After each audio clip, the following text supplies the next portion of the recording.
Assalamualaikum warahmatullahi wabarakatuh. Halo, aku Eki Hermawan dan bersama kawanku Ibnu yang akan membahas tentang tata kelola keuangan negara. Ya, sebelumnya apakah Ibnu sudah siap? Siap banget nih Mas Eki. Atau Mas Ibnunya ingin memperkenalkan diri dulu, boleh banget. Nah, aku mau memperkenalkan diri dulu ya. Perkenalkan, nama saya Muhammad Ibnu Sidik. Saya dari kelas Tata Kelola Keuangan C. Dan saya membuat podcast ini untuk memenuhi tugas dari Mas Takir. Oke lah. Berarti Mas Ibnu ini kamu mempelajari ya tentang keuangan negara. Ya, aku pelajarin lah, baru awal-awal ini mempelajarin. Jadi tahu sedikit-sedikit lah. Apa sih yang Anda ketahui tentang keuangan negara itu? Nah, keuangan negara adalah semua hak dan kewajiban negara yang dapat dinilai dengan uang, serta segala sesuatu baik berupa uang maupun berupa barang yang dapat dijadikan milik negara. Berhubungan dengan pelaksanaan hak dan kewajiban tersebut seperti yang telah tertulis dalam Undang-Undang Nomor 17 Tahun 2003 Pasal 1 Ayat 1. Ya. Lalu siapa sih pemegang kekuasaan pengelolaan keuangan negara tersebut? Ya, pemegang kekuasaan tersebut itu ya presiden selaku kepala pemerintahan yang memegang kekuasaan pengelolaan keuangan negara sebagai bagian dari kekuasaan pemerintahan. Terus kekuasaan sebagaimana dimaksud dalam ayat 1, dikuasakan kepada Menteri Keuangan selaku pengelola fiskal dan wakil pemerintah dalam kepemimpinan kekayaan negara yang dipisahkan. Dikuasakan kepada menteri atau pimpinan lembaga selaku pengguna anggaran atau pengguna barang Kementerian Negara atau lembaga yang dipimpinnya. Lalu diserahkan kepada gubernur atau bupati atau wali kota selaku kepala pemerintahan daerah untuk mengelola keuangan daerah dan mewakili pemerintah daerah dalam kepemimpinan kekayaan daerah yang dipisahkan. Ya, baiklah. Saya ingin bertanya lagi nih tentang keuangan negara itu lebih dalam, lebih inti gitu. Ya. Definisi keuangan negara itu apa sih? Definisi ya, kalau ngomongin definisi negara itu adalah itu semua hak dan kewajiban negara yang dapat dinilai dengan uang tadi yang perlu dijelaskan. Kita segala sesuatu baik berupa uang maupun berupa barang yang dapat dijadikan milik negara berhubung. Nah, jadi gini, tentang keuangan negara yang dinyatakan pada pendekatan yang digunakan dalam merumuskan keuangan negara adalah dari sisi objek, subjek, proses, dan tujuan. Dari sisi subjek, yang dimaksud dengan keuangan negara itu adalah meliputi sebuah subjek yang memiliki atau menguasai objek yang sebagaimana disebut di atas, yaitu pemerintahan pusat, pemerintahan daerah, perusahaan negara atau daerah, dan badan lain yang ada kaitannya dengan keuangan negara. Dari sisi proses, keuangan negara mencakup seluruh rangkaian kegiatan yang berkaitan dengan keuangan negara. Dari sisi proses, keuangan negara mencakup seluruh rangkaian kegiatan yang berkaitan dengan pengelolaan objek.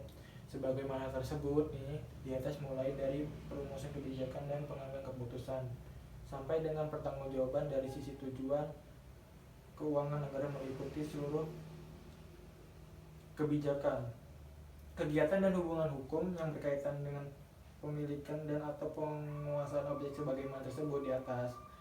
Dalam rangka penyelenggaraan pemerintahan negara, peranan anggaran pendapatan dan belanja negara APBN atau anggaran sektor publik menjadi semakin signifikan di masa ini. Nah nih, kita kan membicarakan tentang keuangan nih. Ya. Apakah di dalam pengelolaan keuangan negara itu ada terdapat kecurangan-kecurangan? Ya, pasti ada, dan kecurangan itu misalnya ya kayak dana-dana itu tidak sampai ke daerah, dari Pemda itu tidak sampai ke daerah, dari dana APBD itu misalnya ada oknum-oknum yang melakukan kecurangan seperti korupsi. Ya, ya. Apa sih harapan yang pemberlakuan Undang-Undang Nomor 17 Tahun 2003 tentang keuangan negara yang disahkan 9 Maret 2003 ini? Kalau harapan aku ya untuk pemberlakuan Undang-Undang Nomor 17 Tahun 2003 ini, harapanku sih ya bisa menjadi kerangka hukum yang kokoh. Nah, dalam upaya mendorong terwujudnya tata cara pengelolaan keuangan negara yang bersih dari korupsi. Lalu kehadiran undang-undang ini diharapkan dapat memberikan garis yang jelas dan tegas kepada pemerintah dalam mengatur keuangan dan aset negara. Ya, saya ingin bertanya lagi nih Hmm. tentang apa langkah konkret kehadiran Undang-Undang Nomor 17 Tahun 2003 ini. Langkah konkretnya ya. Langkah konkretnya sih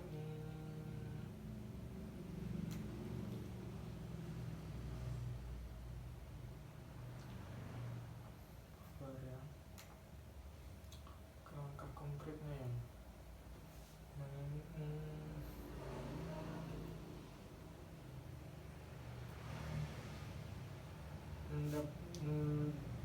Langkah konkretnya sih menjadi pembangunan hukum negara dengan ditujukan untuk kepentingan, kemanfaatan, dan keinginan jangka pendek dan keuntungan pihak elit tertentu untuk negara yang masyarakat.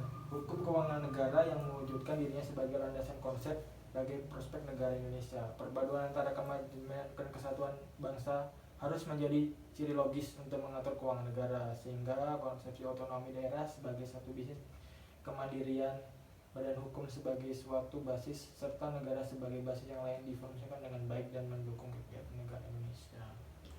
Ya, jadi di sini saya ingin meminta apa ya? Seperti kesimpulan apa gitu, kesimpulan dari yang pembahasan kita yang ini tentang pengelolaan keuangan negara. Kesimpulannya. Kesimpulannya ya.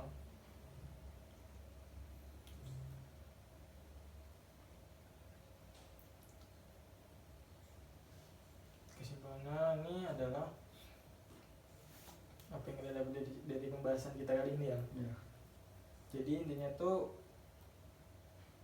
suatu keuangan negara ini akan sangat baik dan sangat perlu untuk disebut suatu negara keuangan, karena keuangan negara ini adalah untuk mengatur keuangan suatu kepemerintahan agar berjalan dengan baik dan mulus, Ya.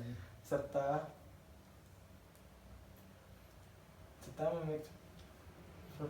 dalam rangka mewujudkan kegunaan yang pemerintahan negara. Sudah sih, cukup segitu aja Mas. Oh ya.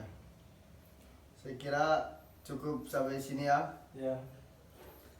Saya akhiri. Wassalamualaikum warahmatullahi wabarakatuh. Terima kasih.